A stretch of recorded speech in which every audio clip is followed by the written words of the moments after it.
صل وسلم وبارك عليه وعلى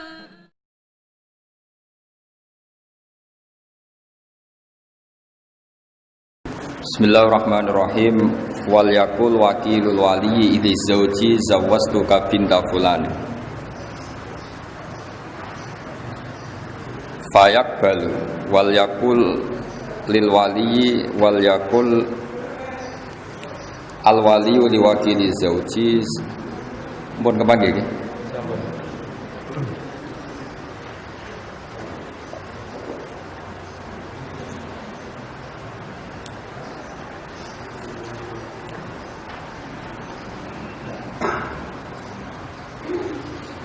Wal yakulil waliyu liwakili zauji zawattu binti fulanan fayaqulu wakiluhu qabiltu nikahaha lahu fa illam yakul lahu wa nawahu lam yasihan nikahu li anna syuhuda al mustarata huduruhum fihi kama taqaddam latila alahum alaniyah.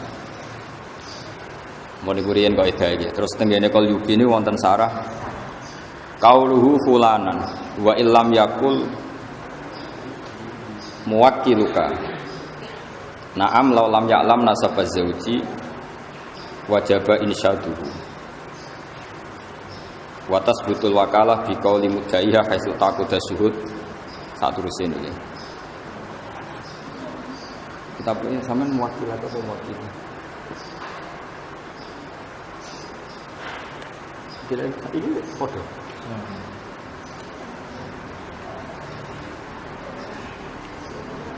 soalnya itu bukan.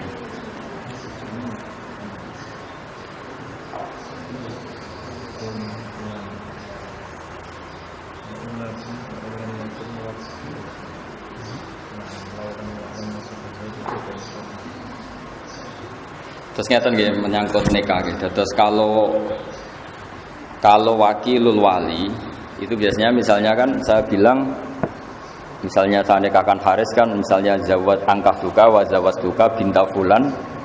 Kalau yang tidak mukhtalaf alaih kan alladzi qad wakalani nggih, alladzi qad wakalani atau mewakili gitu. Tapi kalau di Indonesia itu hampir pasti itu sah. Makanya ini kan saya ajarkan ke antum ini tatbiki fikih. Tatbiki fikih itu begini ya. Di Indonesia itu kan saya sering alami ya, misalnya ada taukil kan walinya mar'ah tadi, waliul mauliyah tadi kan taukilnya ishad di depan umum. Misalnya Gus, saya pasrah Anda menikahkan putri saya bernama ini. Terus saya bilang di depan umum saya terima apa? Saya terima perwakilan itu. Kemudian kalau dalam tradisi di Rembang misalnya wali kan terus ke sana gitu. Pokoknya enggak di majelis. Kalau di sini di majelis enggak? Enggak ya? Kalau biasanya di majelis enggak setelah taukil? Loh enggak, banyak yang enggak di majelis. Ayo coba yang enggak di majelis ngaco. Enggak setelah taukil itu walinya di majelis apa? Di majelis. Kalau dari zaman lari. Kabur. Enggak. Apa? Keluar. Oh, ya keluar. Enggak, di polling di itu. Enggak ya? Ada yang di majelis. Dari mana teman? Yang di majelis berapa? Ngaco yang di majelis. Yang walinya agak lari. Berapa juga? Dua. Nah ini penting ya, karena nanti turunan hukumnya itu begini ya. Maro'ahul muslimuna hasanan bahwa indawohi hasanun. Karena ini sama-sama resiko, ini saya jelasin. Itu kalau di Kifayatul Akhyar itu kan ada satu pertanyaan ya, yang meskipun kitab itu digugat orang banyak. Digugat orang apa? Kan kalau syarat nikah yang pokok kan wali, ya, zaud. Berarti berapa? 2 ya.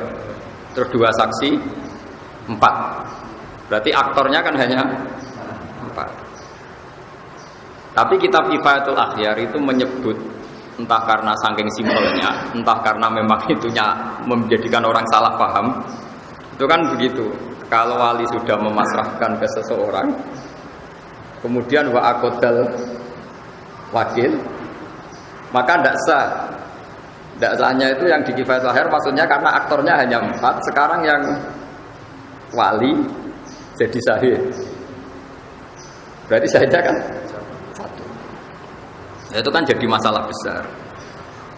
Entah saking ikhtiarnya kiai Jawa entah gimana, walhasil itu karena takut takbir itu wali itu nggak boleh di majelis karena di situ ada ancaman wahadorol wali wakodal wakil. Paham sih kalau maksudnya kan? Padahal suratul mas'alah itu beda dengan yang kita alami karena kita alami itu kan saksi banyak sekali. Paham ya? Wali wis wong ra kanggo, pokoke wis bar nyekseni ya sudah. Sehingga wali ketika tidak mengatakan saya ini mewakili, wali apa wakilul wali tidak mengatakan alladzi qad wakalana itu mewakili, ini kan sudah diisyadkan apa? Itu sah karena suhud atau saksi itu kan tahu semua kalau kita ini hanya menikahkan atas nama apa? Wakil. Tapi kalau kebalikannya, misalnya saya menjadi wakilnya Haris dalam menerima nikah. Katanya misalnya angkah duka was begini, terus saya hanya bilang qabil tu nikah wa taswija bil mari maqdur. Saya lupa atau sengaja bilang lagu.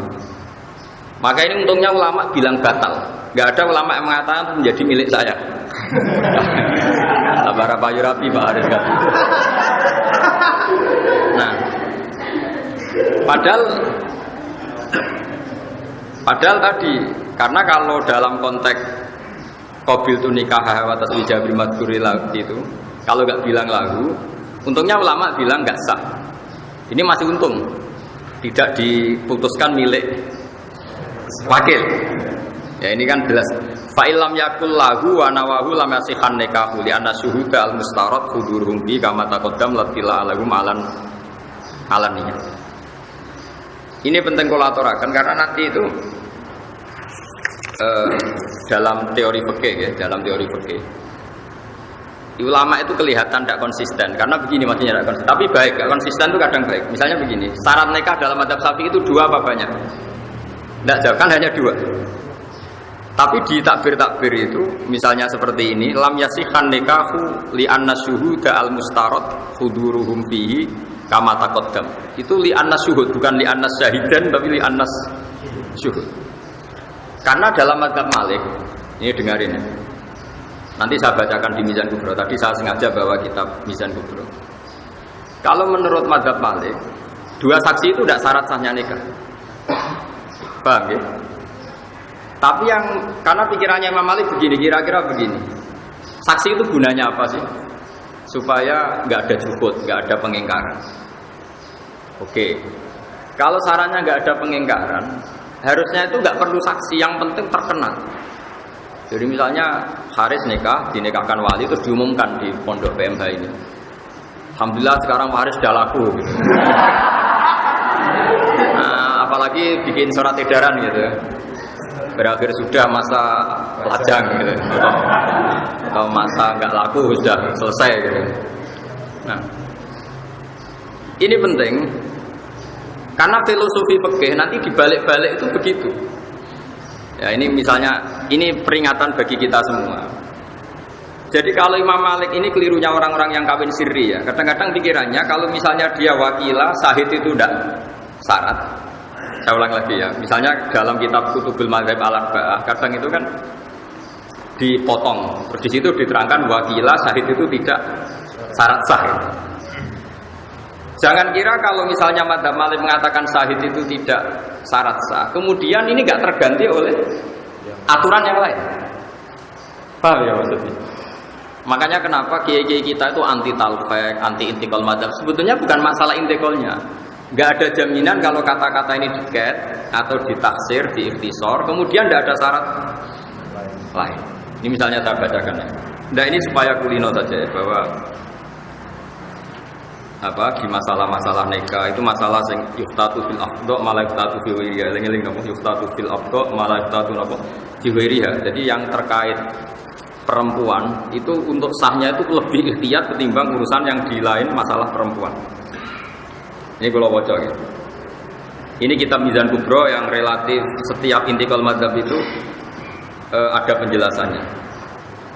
Wa min dzalika qaulu a'immati salasa innahu la yasihun nikahu illa bi syahadatin. Ma'a qauli Malikin innahu yasihu min ghairi syahadah. Memang teksnya innahu yasihu min ghairi. Tapi kamu jangan mengira bayangannya terus hanya kamu dan wali kemudian sah. Sama seperti misalnya Abu Hanifah bilang nikah itu sah tanpa saksi, tanpa wali. Jangan kira tanpa wali itu tidak ada wali. Maksudnya Abu Hanifah itu gini. Tetap dengan wali, tapi yang penting dia memberi izin, tapi tidak harus dia yang menikahkan. Gak apa-apa perempuannya menikahkan sama orang lain, pasrah orang lain. Sementing walinya memberi izin. Orang kok tanpa wali, tanpa pamit itu enggak. Paham ya? Nah ini kalau bocor. Jadi itu memang resiko orang-orang wong jeneng kuwaco. Kalau bocor. Ma'a qauli Malikin innahu yasihu min ghairi syahadatin. Illa annahu yu'tabaru fihi al-isya'atu wa tarku taradi bil kitman hatta law aqada fi sirri atau law uqida fi sirri wastarata kitmanan nikahi fusikha indah. Jadi kata Imam Malik nikah itu enggak usah saksi tapi cukup isya'ah. Makanya nikah kayak di Indonesia itu mesti sahnya. Karena misalnya syaratnya 2 saksi itu adil, misalnya syaratnya 2 saksi itu adil. Ternyata 2 saksi itu tidak adil. Enggak masalah kalau di Indonesia karena kan orang yang menyaksikan kan banyak. Jadi itu isya'ah apa? Apalagi sebelumnya sudah ada undangan nikah macam-macam. Bapak Haris sudah laku. Seminggu sebelumnya kan tahu semua di WA karena dia kaul ya. Semua orang dikasih tahu kalau sudah laku. Itu enggak harus adil. Karena kata Imam Malik, kata beliau yu'ta baru fihil isya'ah apa? Isya'ah itu terkenal dari kata sya'ah, nama sya'ah itu maknanya apa? Terkenal kayak ayat innal ladzina yuhibbuna an tasyi'al fahisha menjadi terkenal juga boleh. Nah terus sekarang andaikan 2 saksi itu fasik, kata Imam Malik boleh, kata Abu Hanifah boleh, kata Imam Syafi'i enggak, 2 saksi itu harus adil. Wa amal fasiqoni fa innahu yahsulu bima al isya'atu bin nikah wa dzalika kafin fil khurus an suratin nikah sifat. Jadi misalnya ada saksi itu fasik-fasik, enggak apa-apa, malah fasik itu cangkeman, anggar wong diceritani. Ini jadi butuhnya itu kan perempuan ini jelas miliknya ini. Kalau miliknya ini enggak ada saksinya kan misalnya ada mbak-mbak cantik kan suatu pondok punya harapan semua. Nah itu kalau ada orang nikah secara sirri kan ternyata harus dinikah orang kan kecewa. Nanti kalau ujuk-ujuk hamil juga orang curiga. Tapi kalau isya'ah kawinnya terbuka, sing berharap ya wis putus asa, paham ya? Nanti misalnya hamil ya jelas asal-usulnya karena sudah nikah. Makanya kata Imam Malik, saksi loro itu, saksi 2 itu filosofinya bukan saksinya, tapi isya'ahnya, no? Paham ya? Paham ya? Terus ini penting kulatur. Jadi ini filosofi nikah. Ya filosofi nikah misalnya menyangkut 2 saksi macam-macam. Itu kadang 2 saksi. Ketika misalnya Anda baca kitab apa Madzhabul Arba'ah, wakila misalnya atau waqala Malik yasihun nikah bila syahid atau bila syuhud. Ini jangan menjebak Anda lalu Anda berspekulasi nikah tanpa saksi. Karena sebenarnya Imam Malik mengatakan tanpa saksi itu ora perlu nunjuk saksi 2 terus yang tanda tangan 2 seperti dalam tradisi kita enggak. Maksudnya enggak terus tanpa itu enggak, yang penting isya'ah apa? Tadi misalnya di majlis ini Haris saya nikahkan, nggak apa-apa misalnya nggak ada saksi ya apa-apa kan mus ini ya saksi gitu. Jadi cara Imam Malik saksi itu bisa diganti apa? Isya'ah. Makanya kenapa kiai-kiai itu mati-matian melarang santri sinau fiqhul madzhabil arba'. Karena mesti rawi pengarangnya ini main potong saja, main apa? Ketika Imam Abu Hanifah mengatakan bila waliin, itu maksudnya bila wali yang mengijabkan, bukan berarti tidak mensyaratkan izinnya wajib. Paham? Jadi ini masalah-masalah yang apa? Anak-anak Ma'had Ali itu harus tahu. Jadi itu ya jadi apa? Masalah-masalah seperti ini kita harus tahqiq ya. Terus sekarang ini yang khas-khasnya orang alim ya. Kamu juga harus tahu. Misalnya ada suratul masalah. Ini dengerin ya. Wali menikahi mauliyahnya. Wali harus menikahi yang dinikahkan. Mungkin kalau fikih anak-anak yang masih ngaji fikih belum panjang kan kayak mukhal. Karena berarti wali itu kan bayangannya orang kan bapak. Masa bapak menikahi putrinya? Kan tidak mungkin. Tapi sampean kan Ismail Ali, ada saja wali yang nanti itu menjadi suaminya yang diwaleni. Yaitu tadi misalnya bapaknya mati kan ditimbah. Rata-rata mbah harus mati tanda. Mati kan? Itu kalau bapak mati, mbah mati kan diganti akun sakik. Masih haram lagi kan? Tapi nanti kalau akun sakik ini mati diganti apa? Ibnul Ah. Berarti Ibnul Ah sama yang diwaleni kan misanan. Paham ya? Berarti mungkin saja ada suratul masalah di mana wali ini calon zawj. Paham ya? Kau coba yang wali bapak tok. Oke, nah bapak kan jelas gak mungkin nikah sama putrinya. Mbak, tidak mungkin. Sekarang coba bapak kalau mati diganti siapa? Mbak. Tapi nggak boleh kamu bahasakan mbak, kriminal, harus dibahasakan abul apa? Karena kalau kamu bahasakan mbak, bisa mbak dari ibu. Ini tidak wali, harus detail ya. Bapak dan jat, harus ditekoi ini jat maknanya abul ab. Karena kalau kamu bilang mbak tok, nanti resikonya nang mbak kok ibu bolong-bolong. Karena kalau orang Jawa menibah itu bisa. Makanya sekarang saya tanya, kalau bapak mati, mbah mati, walinya siapa? Akun sakit. Kalau akun sakit gak ada, Ibnul Ah. Sekarang Ibnul Ah sama yang dinikahkan misanan kan? Misanan itu sah nikah enggak? Salah. Padahal kalau nanti wali-wali akrab itu mati semua atau hilang, walinya kan misanannya itu. Jebule ingin sendiri. Paham? Ini Mahatali, jadi gue keren-kerenan Mahatali tau bakas itu. Tapi kadang dia ini raroh. Mikir boleh bujur doang di rambut tolaah nih. Nah itu pun ya, makanya itu pun didiskusikan oleh para ulama. Atau sebaliknya seorang perempuan yang nggak punya wali, walinya qadhi atau hakim. Ternyata yang ingin nikah hakim itu juga. Ini saya bacakan misalnya. Wa min dzalika qaulu Abi Hanifah wa Malik. Inna waliyal mar'ati binasabin aw wala'in aw hukmin. Karena bisa jadi wali itu kan kadang unsur genetik, nasab atau wala. Kalau sekarang nggak ada ya, karena nggak ada budak. Atau unsur dia punya wilayah, punya syaukah, yaitu kalau yang terkenal disebut qadhi atau siapa? Sultan ya. Kalau di sini mungkin naib ya. Lahu ayuzawija nafsahu minha alal itlaq. Dia karena posisinya misanan kan tetap hukum dasarnya boleh nikah. Problemnya kalau dia nikah kan ya dia juga yang menikahkan karena dia wali. Wah, senam peking.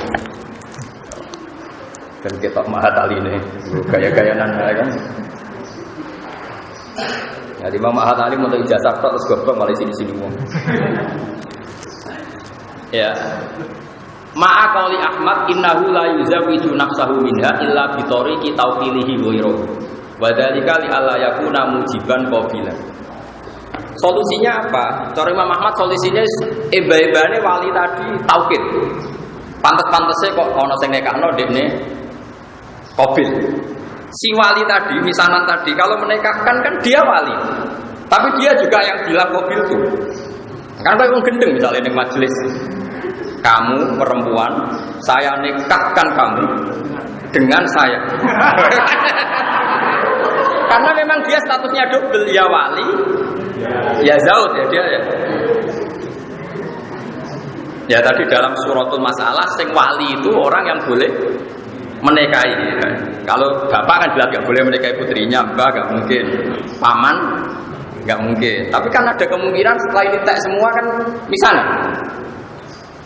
Ya sesuai urutan yang di Kitabul Asobat. Pokoknya walhasilnya ada suratul masalah, sing wali itu sah nikah dengan yang diwaleni, Pak. Solusinya gimana? Dia itu pastinya harus mengakatkan. Tapi dia juga qabil penerima nikah. Solusinya kata Imam Ahmad, pantas-pantas saja. Jadi yang bilang gini, misalnya saya bilang, kok aku akad no. Dan yang punya otoritas tauqid memang saya, karena saya ini wali. Tapi nanti saya calon qabil, calon penerima. Makanya ini solusinya kata Imam Ahmad, innahu la yuzawwiju nafsahu minha illa bi tariqi tawqilihi ghairuhu fi dzalik li alla yakuna mujiban qabilan. Tapi kata Imam Syafi'i, wa ma'a qouli Syafi'i innahu la yajuzu lahul qabul bi nafsi wa la yuwakkilu ghairahu bal yuzawwijul hakim wal khalifata ra'iban. Dari Imam Syafi'i, ya dekne dadi qabil lah ya lucu, wong wali kok dadi bojo. Pokoke pantes-pantes iku diliakno kabeh. Diliakno kabeh kok dadine wali yo dipasrahno. Engko dekne qabulun nikah yo di pasrahno. Dadi ibu penonton terus untuk bojo ngono.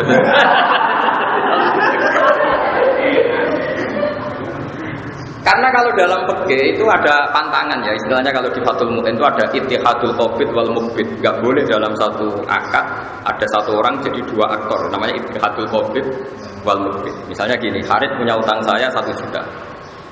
Ya Haris punya utang saya 1 juta. Terus kebetulan dia juga mustahik zakat.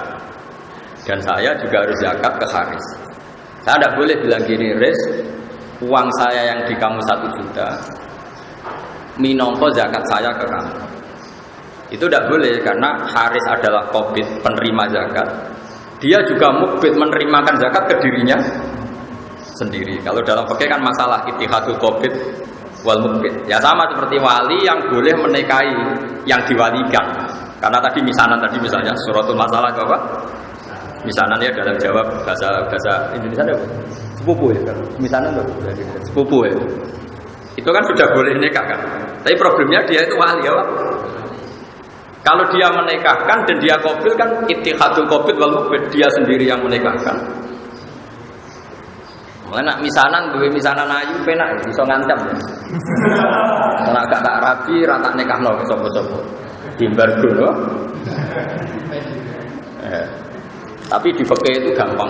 Kalau wali enggak mau menikahkan perempuan yang ingin nikah, apalagi perempuan tadi sudah akilah baligh dan menunjuk lelaki yang disenangi, itu kalau wali menolak disebut wali adil. Kalau wali adil itu sulibati wilayah hak walinya dicek. Jadi itu masih ada peluang. Jadi ini kalau ngancam dibalik diancam, nggak apa-apa, malah wali kamu hilang, nggak kabur. Jadi itu ya ini penting ya, ini fikih-fikih yang harus Anda ketahui. Terus ini ada masalah-masalah yang harus diketahui juga, ini yang sering terjadi di Indonesia. Ya semoga ya ini meskipun kasus tapi harus dipelajari. Kan banyak juga kita ini sering ngadepi masalah di mana orang yang saya kecelakaan. Jadi sebelum nikah sudah hamil. Itu sampai sekarang jadi perdebatan. Ya sebelum nikah sudah hamil. Itu baik di nikah yang menghamili maupun enggak, itu ada iddah apa enggak? Saya ulang lagi ya. Kalau dinikahi orang yang menghamili atau enggak, itu perlu iddah enggak? Karena posisi apa? Kecelakaan hamil, posisi memang hamil. Nah, karena perdebatannya ulama itu satu, ketika ada ayat wala tangiku manakaha abaukum minan nisa illa maqad salaf. Itu nikah maknane akad, apa nikah maknane wati? Wati itu hubungan intim. Kalau selain madzhab Syafi'i mengatakan nikah di situ maknanya baik nikah sah maupun nikah atau wati. Sehingga misalnya Zaid punya bapak, yang bapaknya Zaid itu mensetujui Sri zina. Itu Zaid itu nggak boleh menikahi Sri karena Zaid ini dianggap juga anaknya Sri. Karena selain madzhab Syafi'i kalau maknanya gini, kamu jangan mewati orang yang pernah diwati bapak kamu, sehingga memasukkan zina, memasukkan nikah sahih. Jadi nikah sahih yang masuk itu, nikah zina apa? Zina juga. Tapi kalau madzhab Syafi'i enggak, nikah itu kalau tidak sahih atau hubungan intim kalau tidak sahih itu enggak mutabar, apa? Enggak mutabar. Sehingga ini agak dianggap hamil, sehingga ya enggak ada iddah. Makanya ada kiai-kiai Jawa. Makanya nanti tak polling semua. Di daerah kamu kalau ada orang kadung hamil, rata-rata dinikahkan nunggu lahir apa enggak? Enggak, polling. Di daerah kamu mungkin pernah dengar. Enggak usah nunggu kelahiran tuh. Kok pengalaman deh, before kan? Enggak, di polling aja ini dijawab karena agama ini butuh konsensus. Saya sudah bilang tadi, mara'ahul muslimuna hasanan bahwa indawahi hasan. Saya sendiri munfarid atau ahadi. Saya enggak boleh berstatement hukum sendiri, harus nunggu konsensus. Saya ini termasuk orang bisa baca kitab, tapi kalau saya ada kejadian, pasti saya tanya zaman bapak kayak apa, Mbah Mun kayak apa, dulu zaman Mbah Zubair kayak apa. Karena kita butuh konsensus, paham ya? Karena ini masalah ijtihadiyah, itu yang mengesahkan adalah konsensusnya ulama, disebut apa? Ijma. Tidak sama saya tanya, kalau ada orang hamil sebelum nikah, Lalu kalau mau nikah, baik sama yang menghamili maupun enggak, nunggu melahirkan enggak? Ya enggak yang betul. Enggak ngaco. Enggak kan? Alasannya apa coba? Loh kok enggak itu kan alasan kultural, enggak alasan fikihnya kenapa? Karena tadi kalau dalam mazhab Syafi'i yang dikatakan hamil menjadi hukum iddah yang hamil yang karena akad sahih. Nasab juga sama, yang dikatakan nasab saya lewat nakah sahih. Sehingga dalam mazhab Syafi'i misalnya ada seorang hubungan intim zina terus punya anak putri. Setelah itu 3 bulan dia nikahi. Anaknya nanti bapaknya nggak bisa jadi wali karena anaknya putri tadi tidak bisa intisab ke bapaknya karena produk ilegal. Makanya kita sebagai kiai itu sering bilang gini, misalnya ada orang nyun sewu hamil 3 bulan. Terus yang menghamili mau nikah, mau menikahi. Oke, kita nikahkan tadi. Karena takut kalau gak dinikahkan nanti zina lagi macam-macam. Itu pasti kita bilang begini sama bapaknya. Nanti kalau anak kamu perempuan kamu tidak walinya. Karena ini kadung 3 bulan. Artinya karuan anak ini tidak faktor produk nikah sahih. Sehingga intisabnya anak tadi kalau putri gak bisa ke bapak. Paham ya? Ini kamu harus ngomong gitu. Ini kulil haqqa walau kana murran, kamu jangan diem. Nanti kalau kamu diem, anaknya nanti dinikahkan bapaknya. Sebenarnya dia bapak betul karena memang mani yang jadi dia anaknya. Tapi tidak bapak cara syar'an karena produk dan nikah sahih. Kalau sampai kamu tidak ngomong, kemudian nanti anak tadi besar dinikahkan bapaknya tadi itu nggak sah karena bapaknya kakeknya tidak walinya, tidak wali karena tidak nikah apa sahih. Ini masalah-masalah yang sering terjadi, makanya saya membantu Anda tak tunjukkan takbirnya atau nasnya ulama dulu nanti dimusyawarahkan sama Pak Haris. Tapi jangan hanya musyawarah. Carikan kasus masalah ini yang sudah terjadi di masyarakat. Biasanya kiai setempat Anda kayak apa? Karena ini penting. Saya bahkan berpendapat bagus-bagusnya hukum itu kalau kiai sing ra ngalim yang nglakoni. Itu berarti jadi konsensus. Jadi apa? Konsensus. Ini penting saya aturkan. Begini misalnya, saya itu berkali-kali berdoa sama Allah. Kehebatan orang Indonesia itu sing ra roh hukumnya ketok alim. Gara-gara dia dikonsensuskan. Hukum itu kalau saja misalnya begini, ada orang fasik gak sholat. Dia gak sholat, gak zakat, gak puasa. Tapi menjadi gerakan massal di Indonesia, namanya ngawinkan putri itu harus undang kiai. Sehingga orang nggak sholat, nggak zakat, nggak puasa. Kalau putri nikah yang undang kiai. Ini jadi konsensus. Sehingga orang fasik sing gedeng kiai lama, pendak ngawekno anak itu ngundang. Akhirnya nikah ini bisa berjalan secara syar'an. Karena kiainya datang terus tanya, ini ada hubungan kerabat enggak, mahram enggak, rodok enggak. Kalau sudah memenuhi syarat, dinikahkan secara sah. Meskipun orang ini benci kiai, tapi dia dipaksa oleh satu komunitas nikah undang kiai ku elek, koyo rasa.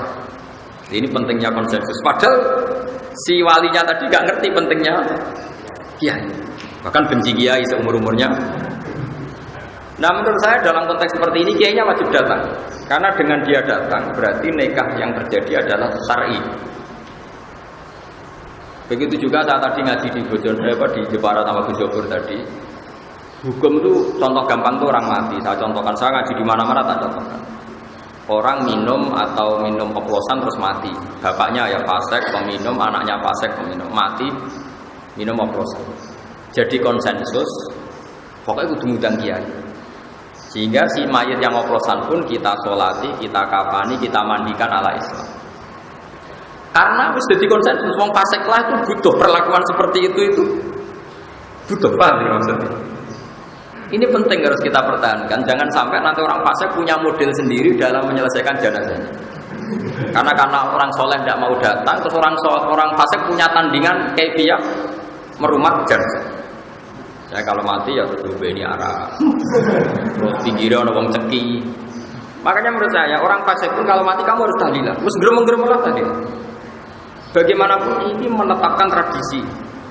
Kalau sampai kita tidak mau tahlilan hanya karena dia mati bunuh diri atau mati apa tadi itu oplosan, Nanti kalau nggak ada tahlilan, mereka bikin tandingan tradisi, yaitu Kiai Rasul Nahlili ya wes anggo cekit, anggo remi.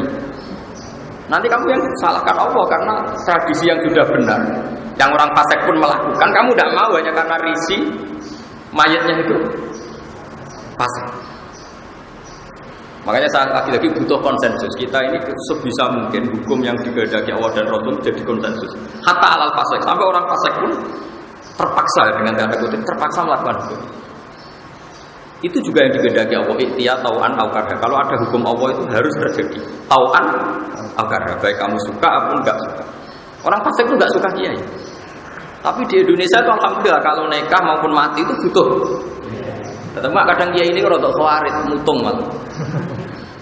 Masa urip-uripe gedeng kiai ana adzan nyetel dangdut kon nyolati sorry. Ini rodok geblek ya seperti itu, tidak boleh. Kita nyolati itu bukan demi mayitnya, demi kelangsungan tradisi Islam merumat jenazah. Paham ya? Karena kalau kita tidak nyolati, kemudian mereka punya tradisi sendiri, kita malah repot. Paham sih kalau maksudnya? Terus kedua, kalau mayit ini mati karena oplosan, terus kamu membaca sholawat dalam tahlil, membaca la ilaha illallah. Saya sering ditanya Kiai, tetap yang untung kamu. Kan hadisnya man sholla alaiya wahidatan shollallahu alaihi asal. Siapa yang baca sholawat saya satu diberi sholawat Allah 10. Sekarang yang dapat pahala itu yang baca sholawat apa mayitnya? Yang baca kan. Masa kamu ngamal soleh rugi? Mangko la ilaha illallah dari dakhulal jannah. Yang baca la ilaha kamu apa mayit? Kamu kan ngapain kamu rugi? Masa ibadah ngerasa rugi? Semuanya itu fasik kelas dan urusan ini pengen. Bener kok itu tadi. Wa mayamut walam jantuk min dzambihi fa amruhu mufawadun bi rabbi. Semati untuk urusane pangeran. Sementing kita menjaga tradisi. Jangan sampai orang fasik ini punya tradisi baru hanya karena kita tidak mau melangsungkan tradisi yang sudah jadi konsensus. Itu tadi misalnya orang fasik, orang mati oplosan pun kan kalau mati ngundang kiai. Orang fasik pun yang gedeng kiai kalau nikahkan putrinya kan ngundang. Itu saya mohon sekali kalau nggak ada unsur kamu harus datang. Atau perwakilan, yang penting tradisi ini kita apa? Jaga. Bukan karena faseknya tadi, tapi karena ilahi kalimat ilah tadi, aturan-aturan Allah yang kita jaga. Karena sekali dalam kebiah jenazah ngomong alim nggak mau datang, mereka kan orang-orang fasik, pasti punya tradisi tandingan. Paham ya? Pasti pondem sambil ngeringkut, cemplungno. Nah mati, wes. Repot. Makanya saya tadi selalu tanya ke jenengan. Masyarakat kamu di mana saja adat yang sudah baik harus kamu pertahankan. Tadi maro'ahul muslimuna hasanan bahwa itu boleh apa? Hasan. Nah, ini saya baca ya kasus tadi ya, orang yang kecelakaan. Misalnya begini. Ini kitab Mizar Kubro. Di kitab saya halaman 113 juz 2. Ya. Misalnya begini. Wa amma makhtalafu fi fa min dzalika qaul a'immati salasa innahu yajuzu nikahu zaniyah ma qali Ahmad innahu yahkumu nikahu qabla taubat. Misalnya begini. Wa min dzalika qaul Malikin wa Syafi'i inna man zana bi imra'atin lam yahrum alaihi nikahuha wa la nikahu ummiha wa bintiha ma qauli Abi Hanifah wa Ahmad yata'allaqu tahrimul musaharati bizina. Jadi itu tadi. Kalau menurut Abu Hanifah zina pun itu menjadi musaharah. Jadi kira oleh demeni wong sing didemeni bapakmu. Paham? Karena itu berarti ibumu. Lho kok gue? Kandane. Jadi mutahharah itu kata Abu Hanifah itu bisa hasil dengan zina. Tapi kalau menurut Syafi'i enggak. Sama sekali. Nah ini penting kalau aturakan karena kita tentu tidak menghendaki itu terjadi. Tapi masalahnya kadung terjadi. Kamu harus punya solusi hukumnya. Karena hukum fikih itu ekstrim. Ini yang Pak Haris harus tahu. Hukum fikih itu ngeri itu. Sekali bandingannya enggak itu buruk. Misalnya gini saya contohkan. Zaid itu kafir. Dengarin ya, Zaid itu kafir. Kafir betul.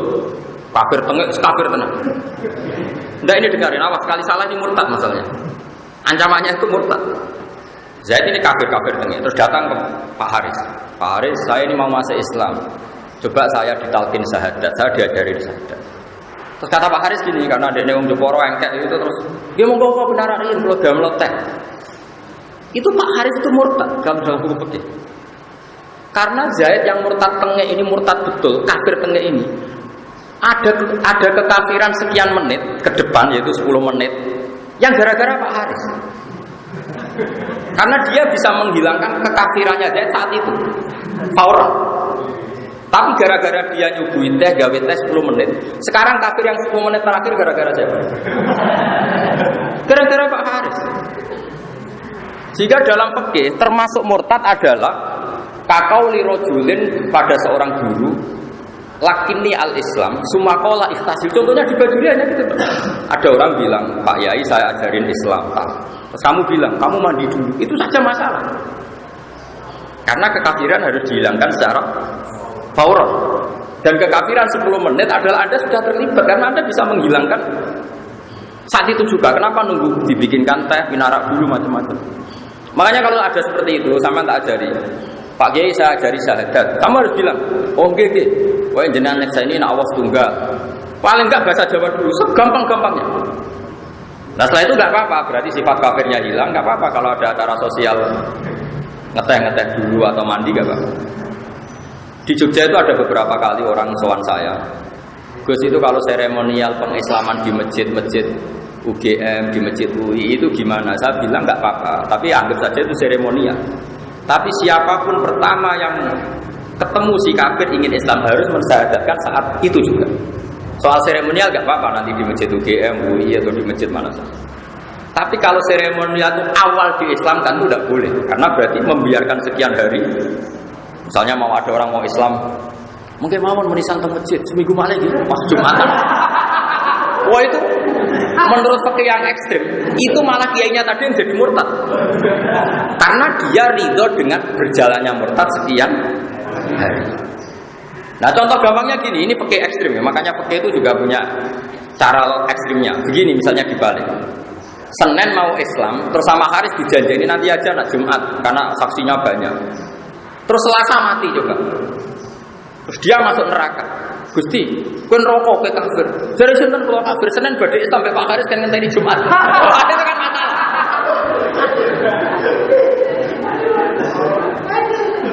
Paham ya?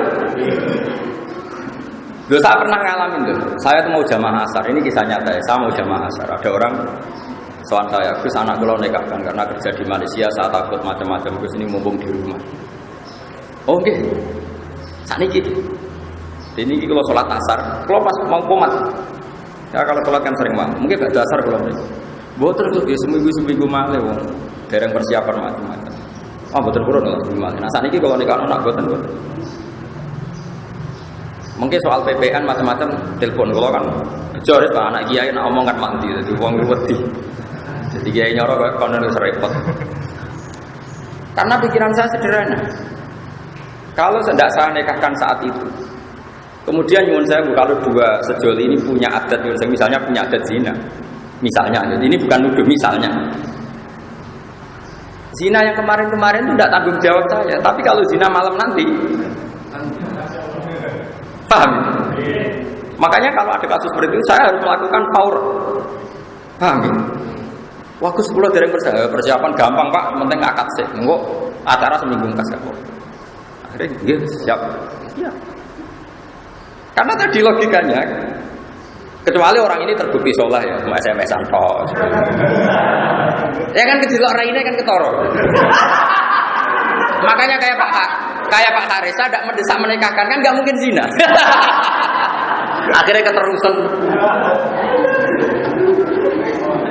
Sebetulnya Pak Haris bisa ngancam saya, awas gue agak boleh nikah, bahaya loh. Oh itu harus saya akadkan sekarang. Justru karena soleh itu kita nggak usah kesusu.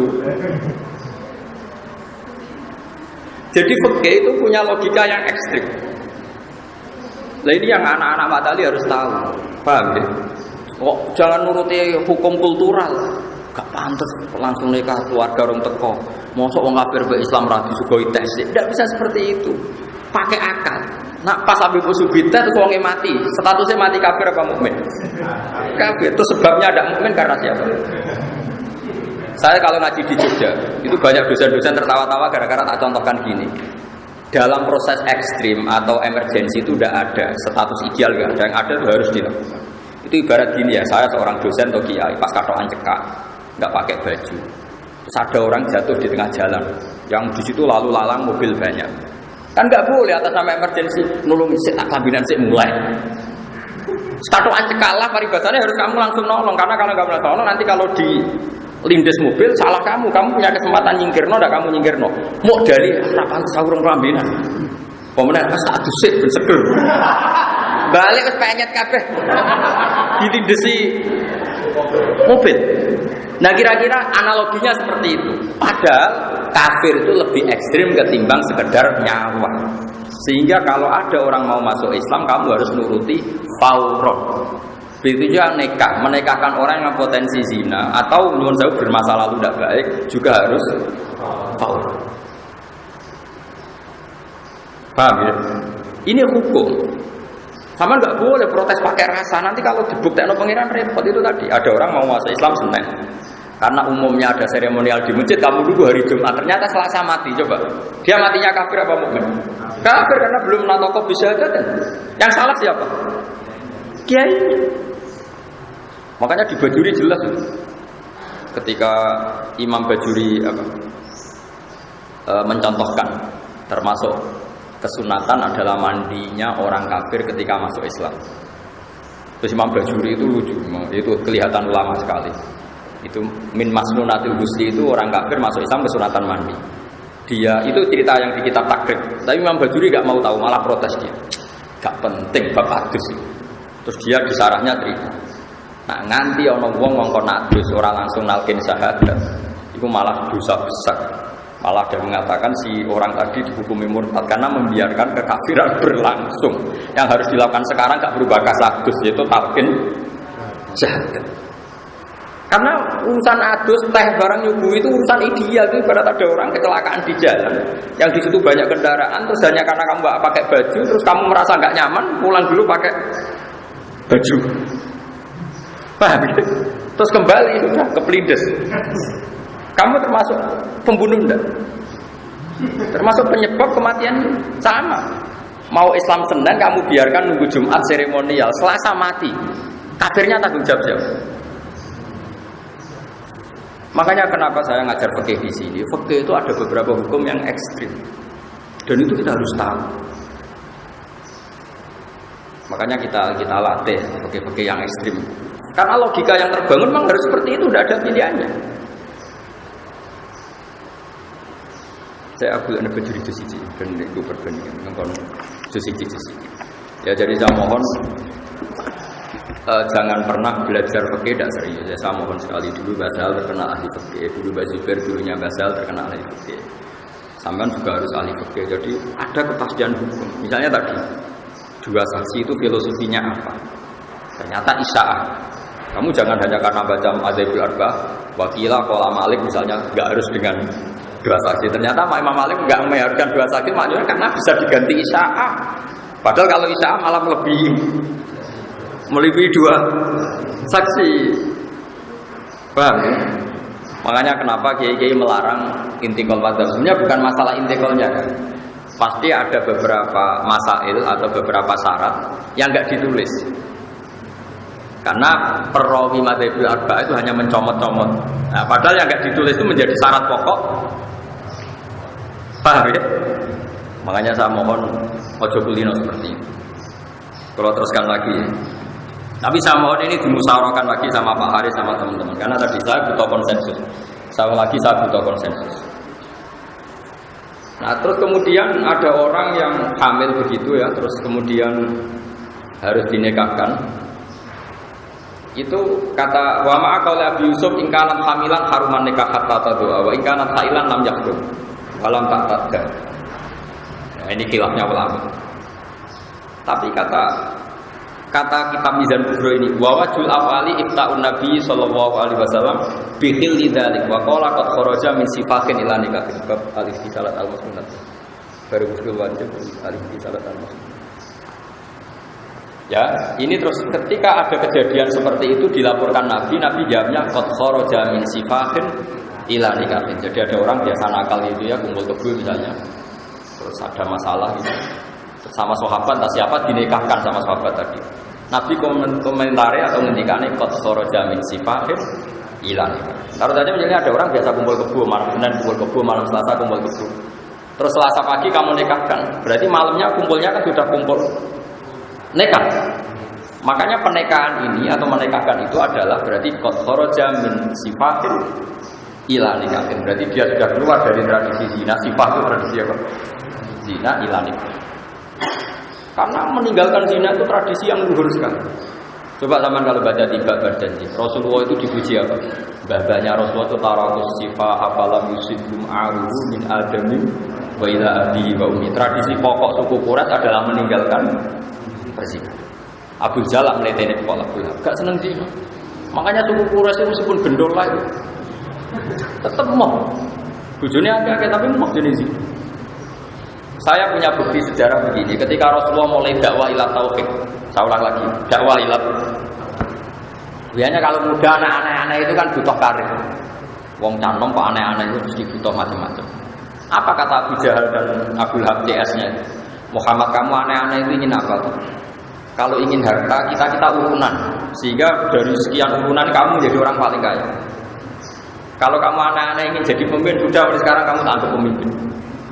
Tapi kalau kamu aneh-aneh ini karena ingin perempuan tertentu, kita datangi keluarganya, lalu kita nikahkan kamu dengan perempuan. Itu bukti bahwa suku Quraisy tidak punya tradisi zina. Sampai zaman belum Islamnya oleh bilang sama Nabi, kalau kamu senang perempuan, kita datangi keluarganya, lalu kamu saya nikahkan. Orang kok, kira senang itu anu tak terlalu doli, tidak ada seperti itu. Lu ini nyata sama dia ditarik-tarik. Ya enggak, kalau sampean lihat tarik kan, kalau kamu ingin perempuan, kita kawinkan, zawwajnaka, bukan dikawinkan. Makanya sifat keluarga Nabi itu apa? Tarakus sifaha falam yusibhum aruhu min adamim wa ila abi wa ummi. Jadi nikah itu luar biasa, sampai kemuliaan keluarga itu ukurannya tidak sifat. Artinya kalau ada kesempatan nikah, kenapa dibiarkan? Harus dinikahkan. Makanya saya pernah ditantang Naib, Gus, nikah seperti ini tuh masalah menurut negara gini. Saya bilang gini, kamu urusannya negara, aku nak gak langsung ya urusanin rokok. Urusanin dipecat, aku urusanin rokok. Aku urusanku, aku sembrono. Kecuali aku belum nanggung neraka. Dia siap. Akhirnya dalu-dalu kok itu tekok. Iya no nikah, aku nak ratu tekok rokok. Siap. Kowe ancaman dipecat iki neraka ya.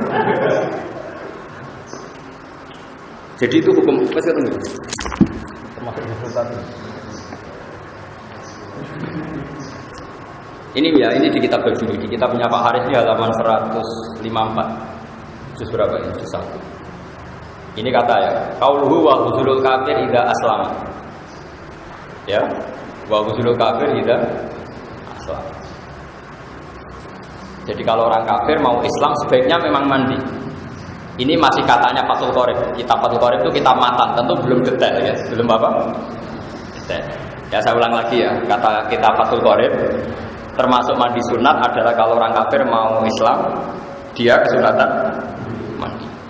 Dohirnya ya kan dia mandi dulu baru. Tapi itu dikritik, langsung dikritik oleh syarah. Sebenarnya ada dikritik ya, memang harusnya itu salah, memang itu masalah. Kalau hanya begitu redaksinya itu masalah. Meskipun Fathul Qorib tentu niatnya ada begitu, mungkin niatnya ada seperti itu. Ya kalau ngarang kitab matan itu kan resikonya kan takbir sedikit, tapi orang nggak boleh salah paham kan resiko. Haris seneng bapak kalimatnya sedikit, cara Haris cukup, tapi ternyata tidak memahamkan. Akhirnya kan nggak mayu ragu. Itu resiko matan, resiko kitab nopo. Kalau wajah ini jelas sih. Tapi tentu pendapat tadi itu ekstrim, yang saya baca. Wa huzlul kafir idza aslama. Wa law qala wa huzlu man aslama lakana aula li annal husla yadkhulu waqtuhu bil Islam. Sekarang mulai kesunatan mandi itu setelah Islam atau sebelum Islam? Setelah Islam, makanya Sarah kecewa sama matan. Harusnya jangan begitu. Kowe kan mahat ali dari sawangane iso nyarai kan. Ojo kok maca matane wis keliru waduh. Pokoke aja kei ijazah iso. Pokoke maca keliru ora usah kei S1. Nanti saya yang komen. Tapi kalau kiai kan biasanya gampangan apa-apa. Nah, kalau waca. Ini kata Imam Bajuri, wali annahu la sabila ila ta'khiril islami ba'dahu ba'dal muslim. Saya ulang lagi. Wali annahu la sabila ila takhiril islami ba'dahu ba'dal muslim. Bal sarrahu bi takfiri man qala li kafirin ja'ahu li muslima idhab fattasil summa aslam. Ini Imam Ghazali. Saya juga gak senang sama ekstremitas seperti ini, gak senang. Tapi kalau di logika masuk akalnya tadi. Kalau kamu mentakhir konatus sebelum gede kepleset mati, urung moco. Jaga. Coba kafirnya yang tanggung jawab siapa tuh? Ya ini. Gawat, mulane aja bodoh, gawat bodoh. Makanya pokoknya Pak Yai kula warai Islam, oh nggih sampai ngatek-ngatekan. Pokoknya pengiran juga, nggih oke. Terus pokoknya ngono-ngono lah, wis gak ideal lah. Oh nggih nanti mari zakat. Kalau kawin ning Indonesia zakat kan pada kawin nanti Islam lu sik. Moco zakat kan kangelan besar. Muni lailo kan ngeten mawon Pak. Pengiran sitok nggih, jenenge apa nggih. Muhammad Rasulullah nggih wis Islam wis Islam. Liyane dilatih ikutnya terus. Loh ini jelas ekstrim. Tapi saya juga enggak sepenuhnya setuju dengan kitab Bajuri. Saya tidak akan menghukumi orang lain kalau dia kafir karena menunda keislaman. Saya ulang lagi ya. Saya sebagai pribadi, saya murid Mbah Mun, murid kiai-kiai, murid Basar, murid kiai-kiai yang punya kearifan. Saya tidak akan mengkafirkan orang yang menunda keislaman orang kafir. Meskipun di kitab ini begitu. Tapi kita ngerti ini untuk kita tidak melakukan penundaan. Jadi kita tidak penting lah menghukumi orang lain itu tidak penting. Alika nafsak lawa mikir orang lain. Tapi kita tahu logika itu memang masuk akal. Terutama kalau ada kejadian di luar rencana kita tadi. Mbok kono adus jebule kepleset mati. Kowe ana wong kecelakaan pinggir ratan, kowe kelambenan sik kelindes truk. Mestinya kayak katokan cekak lah harus langsung pinggirkan karena ini fauron apa? Fauron. Harus foto gue harus menjadi saksi. Wali anahu la sabila ini harus saksinya dua kalau kita. Wali anahu la sabila. Salah. Sabila ila takhirul Islam. Coba terus. Kalau begini, nak salah itu. Ini nak salah langsung tak pecat jadi guru. Apa mahal kali? Wali anahu la sabila ila takhirul Islam ba'dahu tasarrufu bi takfiri man qala li kafirin ja'ahu yaslam. Yuslimu Abu Cok. Yuslimu. Aslama yuslimu. Idhab tasir itu ma'aslim. Lido baqai ala kufri bil kalahdo. Ya. Artinya li baqai alal kufri bil kalahdo. Artinya ada masa yang dia kafir itu karena salahnya si kiai tadi. Artinya kalau bilang Pak Kiai saya ini ajari Islam, terus saya bilang kamu mandi dulu.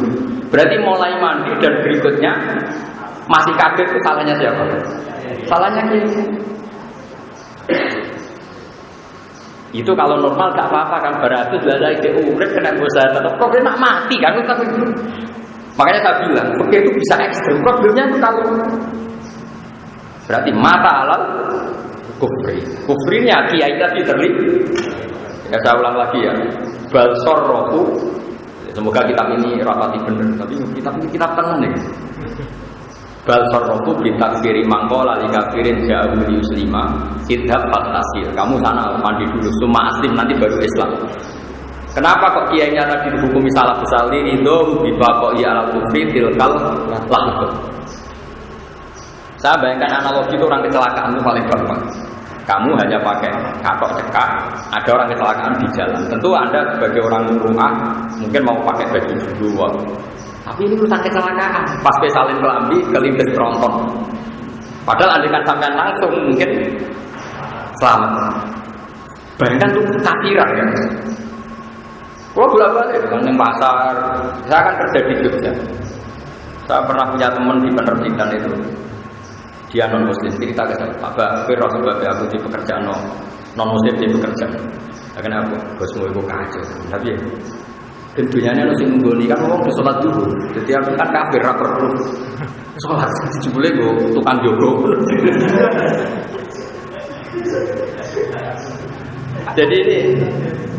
Jadi misalnya kok di percetakan atau di penerbitan atau di jalan kok orang ketemu sampai konsultasi Islam. Pak Kiai saya ingin Islam. Kapan dia baiknya? Sama harus melatih satu itu juga dengan bahasa paling mudah. Karena kan tidak harus bahasa Arab. Semuanya dengan bahasa paling mudah. Jangan ikrarkan apa pengiran setunggal. Ya namanya Allah ya. Nabi dalam Islam Muhammad, ya sudah Muslim. Karena tidak harus bahasa Arab. Lah nanti pas seremonial nggak apa-apa. 2 minggu lagi di masjid disaksikan orang banyak, terus ibu-ibu bahasa Arab macam-macam lah, semua orang masalah. Tapi penting selesai dulu. Ya sama lah seperti kita nyingkirkan orang kecelakaan di jalan, orang itu langsung yang kasur kan, terus yang selokan lah, penting orang yang ratan itu.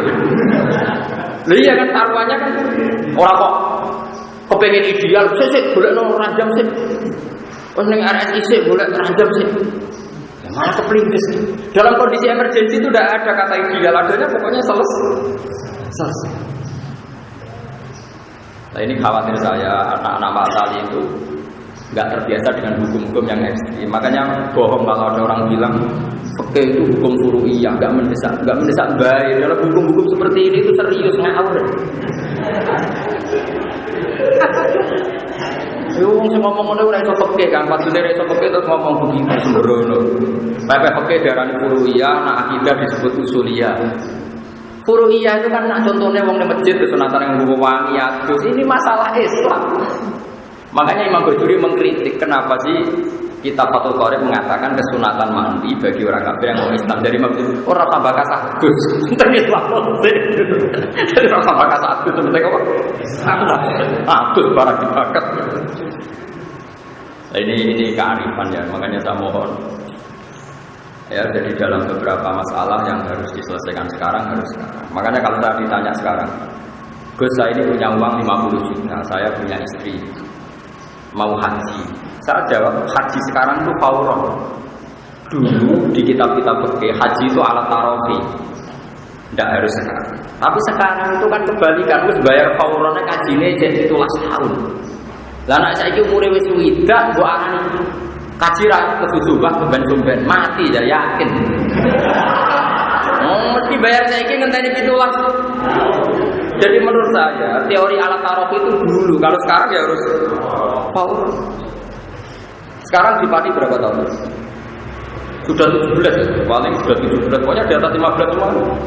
Kira kita berani beban 19. Itu di Jakarta itu ada yang sekarang kalau tidak haji itu dapatnya tahun 59. Saking banyak. Nah, itu kalau umur 40 aja habis. Kalau umur 40 tahun lagi kan dapat. Nah seperti ini, dalam konteks seperti ini kamu harus istihad. Gimana hukumnya daftar haji di zaman akhir? Menurut saya ya harus fauron, karena daftar fauron saja dapatnya tarofi, apalagi daftarnya tarofi. Kan itu logika. Meskipun itu tentu tidak fatwa resmi ya, karena fatwa resmi tetap haji itu wajibnya ala tarofi. Tapi kita akan punya akal. Ya adinu aqlan waladina biman la akal. Makanya ini saya mohon sekali ya, harus ini yang dibajuri di halaman 154 juz 1 ya, di kitab ini di bab pokoknya wa'udil kafir tidak aslam. Tapi Imam Bajuri terus kecewa, bakas satu barang yang penting di Islam no. Makanya sebenarnya kayak Pak Haris itu dosa besar, kok bakas ayu nasam. Namun berapa ayu rapi penting wedok sih. Orang ayu nasam repot gitu. Repot. Urutannya wedok semua.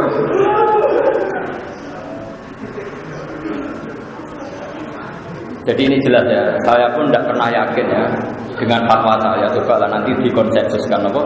Dikonsensuskan. Jadi Guris kalau di Mizan Kubro itu milik saya halaman 113 juz 2.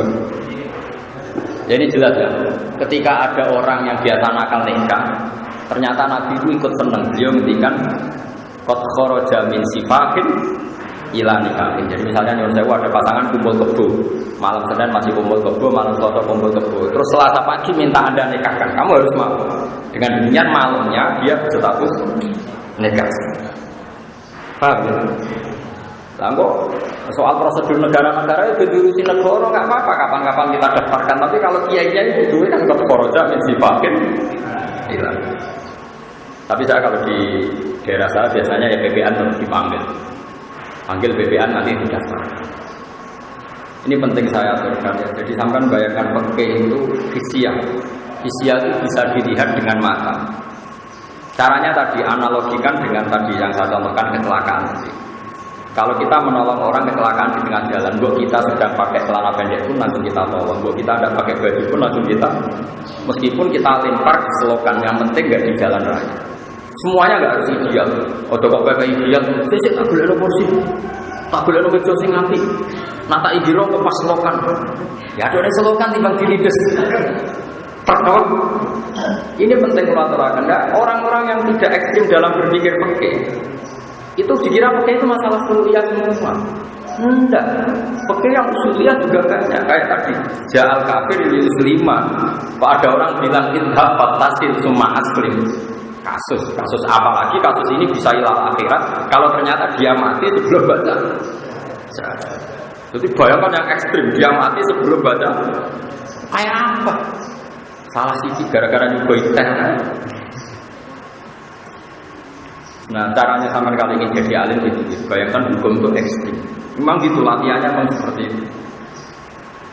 Latihan seperti itu memang melatih itu dengan hukum ekstrim. Makanya kalau di mukadimah kitab-kitab belajar ilmu ini salamatil abad, untuk cari keselamatan abadal abad, yaitu dunia apa? Akhirat. Kamu harus lurus dalam menjalankan itu. Tapi sekarang tuh orang berkriminal. Tauhid darah usul, fikih jangan suruh. Orang suruh rapopo kamu orang usul. Rapopo baik berkasus. Enggak boleh kamu ikut-ikutan ngomong gitu. Kalau sudah pernah ngomong harus tobat. Kalau enggak kasus. Terus saya teruskan lagi ini masalah yang khilaf-khilafnya. Ini yang terakhir sebelum saya menutup untuk perjumpaan ini, menyangkut mahram. Kalau kamu mahram dengan mertua itu bimujarodil akdi li bintiha. Jadi misalnya umuka atau umul musohara. Jadi misalnya saya dengan mertua putri saya. Kalau mertua lanang kan nggak perlu ada mahram karena sudah lanang. Kan mahram itu sebabnya 3, 1 nasab, 2 rodo, 3 musohara. Yang ada nasab itu sebabnya berapa? 3, 1 nasab, rodo. Terus yang karena nasab itu 7. Paham ya? 7 diringkas Ki Jawa 5. Makanya Ki Jawa lebih pinter. Karena Ki Jawa menghitung ibu, putri, bule, ponakan, ya, ibu, putri, bule, dulur, ponakan. Berarti 5. Jadi kalau dalam Quran itu 7. Karena bahasa Jawa itu kan dulure bapak ya boleh, dulure ibu boleh. Kalau bahasa Arab kan jadi 2, dulure bapak ammah, dulure ibu kholah. Terus kemudian ponakan, cara Jawa ya 1, ponakan itu dulur lanang ya ponakan itu dulur wedok. Makanya jadi 5, tapi di Arab 7. Ya itu ya, Qurrimat alaikum ummahatukum 1, wa banatukum 2, wa akhwatukum 3, terus wa ammatukum berarti boleh dari bapak, wa kholatukum boleh dari ibu, wa banatul akhi ponakan saka dulur lanang, wa banatul ukhti ponakan saka dulur wedok. Kan 7. Kalau bahasa Jawa kan seperti ini hilang kan, ponakan cukup kan, boleh ya boleh, paham ya? Makanya Ki Jawa kadang lebih simpel menghitungnya 5. Terus ada nasab yang karena musoharo, karena rodokum. Wa ummahatukum allati ardha'anakum wa akhwatukum bainar radha'ah. Terus ada ketika nasab karena musoharo, baik musoharo ke atas maupun musoharo ke bawah. Ke atas mertua kamu, ke bawah kamu tidak boleh nikahi mantan mantu kamu. Nah ya kan berarti ke bawah. Paham ya? Bojone anak berarti kan ke bawah, paham ya? Bojone mertuamu ke atas. Terus yang santri-santri Jawa itu janggal karena kesuwen rano wayoh. Itu biasanya di fikih-fikih kan gini, kamu nggak boleh menikahi bojone bapak. Kulo ya ono kadang santri balung takok, ya ora ngarane Gus iku ora ibuku wis balung. Mergo pikiran iki santri Jawa, bojone bapak iku mbokmu. Nah wong wayoh kan ora mesti. Bapak bojone papa. Bojone bapak ora mesti pas ibumu, paham ya? Paham ya? Nanti kena orang ngomong ayo kesuwen yo kandung hukum perkara ini.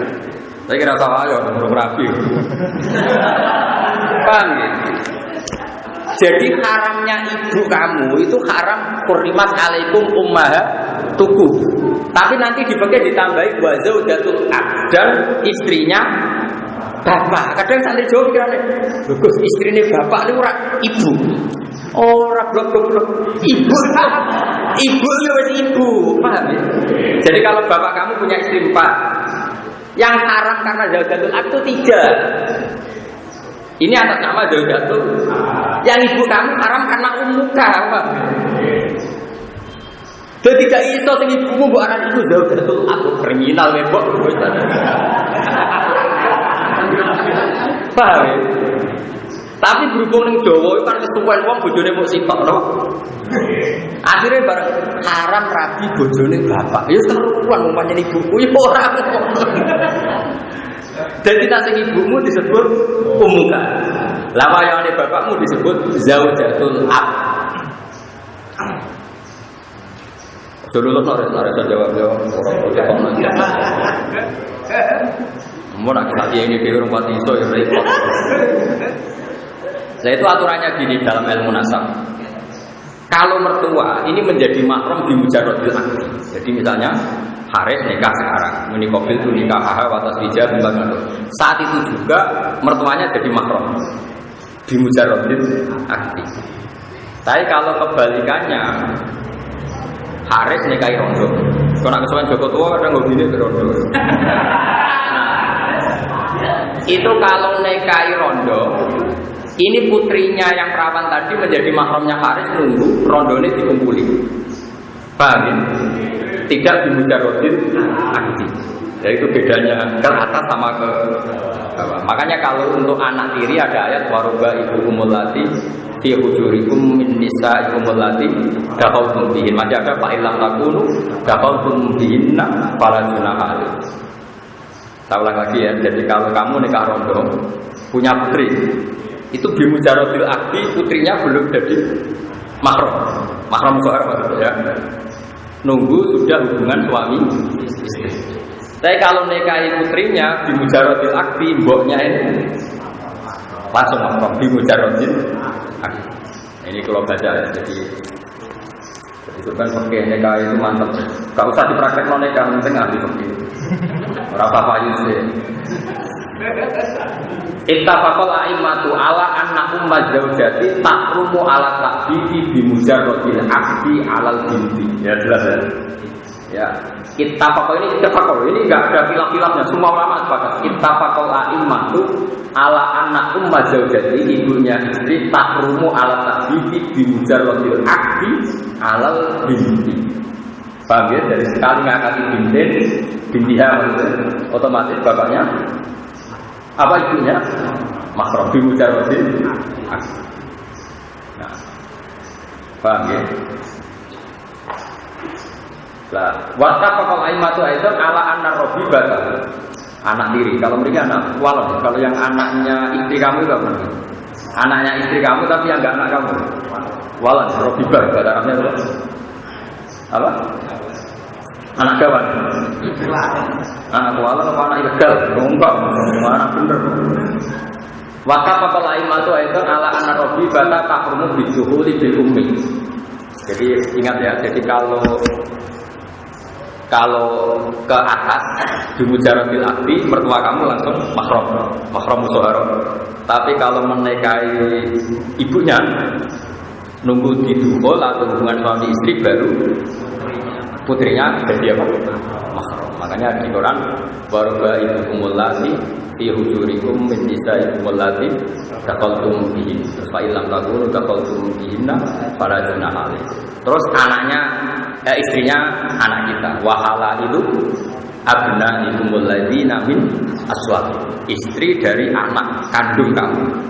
Bukan anak angkat. Kalau anak angkat enggak apa-apa, kayak kasusnya siapa itu? Kayak masalahnya siapa? Zaid bin Harisah. Zaid bin Harisah kan anak angkatnya Nabi. Terus berarti Zainab binti Jahsh pernah jadi mantunya Nabi. Tapi kan akhirnya di nikah Nabi itu kan tidak anak kandung. Ya, jadi yang haram itu istri dari anak kandung. Wahala itu abna ikumul ladzina min aslaki. Jadi saya mohon sekali lihat teman-teman ya, jadi kadang-kadang sama Pak Haris diskusi kitab Mizan itu bab nikah namanya, karena saya punya kepentingan, punya keinginan nanti di kampung itu macam-macam, sama harus punya solusi. Kadang-kadang kepeksa wali kadang yang aneh-aneh. Terus di Malaysia ini takbirnya marhalaten apa izin. Wong sekarang bisa dihubungi lewat telepon. Terus kalau izin nanti tahu ke lewat telepon cukup enggak? Kalau terpaksa cukup, kesaksian dalam telepon caranya gimana? Tapi dengan membaca materi tetap nanti ketemu gambaran, meskipun dulu nggak ada takbir tentang telepon, paham ya? Tapi kamu kalau baca terus dan diangen-angen, nanti tetap ketemu jawabannya. Karena ilmu itu gampang. Kalau jeling dewe bangun nang ijazah itu, Bakarim ngene hak cara Bakarim, ilmu itu koyo ya kayak rontok-rontok kayak maling kayak wong nakal. Bercekel sesuk ngaku. Bakarim dulu itu ngutus bangun. Gus kowe iku mulang. Kalau dereng saged ngaji kan mulang. Gampang Gus, kita bukan cekal-cekal ngaku dhewe. Kita berarti dicekeli terus. Ayo ngaku ke macane piye. Itu guyonannya Bakarim. Ala Gus kitabku gampang, kok cekal-cekal sesuai ngaku. Aku macane faslun, aku macane yakrumu cekal-cekal. Lotat-lotate sesuai kan wedi. Mesti ngaku terus kowe maca terus bener padha wis. Ngaku. Begini misalnya contohnya. Saya ini termasuk pengagum kitab Bukhari ya, kitab Bukhari. Saya beri contoh betapa mudahnya istidlal. Mudah sekali istidlal kalau bagi yang sering. Sekarang itu kalau nikah itu pakai lafaz enggak? Enggak, jawab saja. Pakai kan? Segot itu lafaz enggak? Sekarang tolak itu pakai lafaz enggak? Pakai kan? Segot, ya. Sekarang orang yang enggak bisa ngomong, akhros. Orang enggak bisa ngomong tuh kalau nikah gimana? Wong enggak bisa ngomong. Atau kalau mau mentalak gimana? Wong enggak bisa. Tentu Rasulullah zaman Sugeng ya tidak sempat menghentikan detail-detail nikahnya orang akhros kayak apa. Kalau sehot ijab kabulnya diganti apa? Misalnya sama bilang diganti tulisannya kalau bisa nulis kalau enggak. Tapi Imam Bukhari itu unik. Sama nanti lihat di kitab Tolak. Imam Bukhari itu ketika begini. Ini apa loh? Babu sihati tolakil akhros. Bab tentang sahnya menceraikannya orang yang akhros. Artinya orang akhros bagi suami menceraikan istrinya. Terus beliau bilang hadasana terus lucunya ketika gini. Qala Rasulullah sallallahu alaihi wasallam, ana wa kafirul yatim kahataini fil jannah. Wa asyara ila musabbihah wa sabab wa asyara ila musabbihah wa sabab wal wusta. Wes situ. Asyahru tis'un wa isruna wa aqda yadayhi hakadha wa hakadha wa hakadha. Wa hakadha. Terus gitu. Salat Aisyah itu data yaumin. Terus ditanya sama orang, Pak Asar nahwas sama. Intinya Imam Bukhari itu cerita. Dulu Rasulullah ketika memberi penjelasan, ana wa kafirul yatim kahada ini bejana saya dan para penanggul orang yatim seperti ini nanti di surga. Berarti saking apa? Cedaknya. Paham ya? Terus Nabi pernah ngendikan kemungkinan bulan Komariah itu hakada, wahakada. Berarti ada kemungkinan berapa? 29 hari. Intinya begini, wong Nabi yang bisa ngendikan saja kadang berganti pakai isyarat. Karena isyarat juga mufhimah, juga memberi paham. Berarti kalau isyaratul akhras memberi paham, maka isyarat itu sah untuk tolak maupun untuk nikah. Imam Bukhari oleh itu paham ya? Nah ya itu kan tawangannya kan tidak ada kaitannya dengan tolakul akhras gitu. Ya sama ngendikan hada wa hakadha wa hakadha kan tidak ada kaitannya dengan angka 29. Tapi toh orang menjadi Pak. Taruh saja misalnya Pak Haris di sini, Pak Haris tahun baru bagi wangsul. Pak Haris nggak mungkin bilang tidak, tapi mencurang. Wong mesti sepakat mana itu jangan kan? Berarti isyarat cukup apa enggak? Cukup. Pak Haris Bapak pamit itu bilang gini, cukup kan? Bapak itu menolak. Kalau sekarang orang tidak bisa ngomong, yang mengganti kalimat adalah isyarat. Paham tidak maksudnya? Artinya Anda jangan berharap semua masail fikih itu ada takbir yang sharih, yang eksplisit. Bila yang mungkin akan disi orang telepon, orang WA-an. Ya tentu takbir WA nggak ada. Tapi kalau nanti Anda menguasai materinya, pasti nanti kamu bisa. Asal menguasai betul. Kayak tadi Imam Bukhari mengatakan bagus sihati tolakil akhrof. Terus yang diceritakan anak wa kafirul yatim ini bejan. Terus asyhadu bagada wa akoda napa tis'an wa isrin. Artinya Imam Bukhari ingin bilang wong Nabi sing iso ngendikan saja kadang iktifak ngalap cukup dengan isyarat yang dengan isyarat yang memang. Nah sekarang akhras apalagi tidak bisa ngomong, penggantinya sifat adalah isyarat. Pergi cekap yang Al-Fatihah.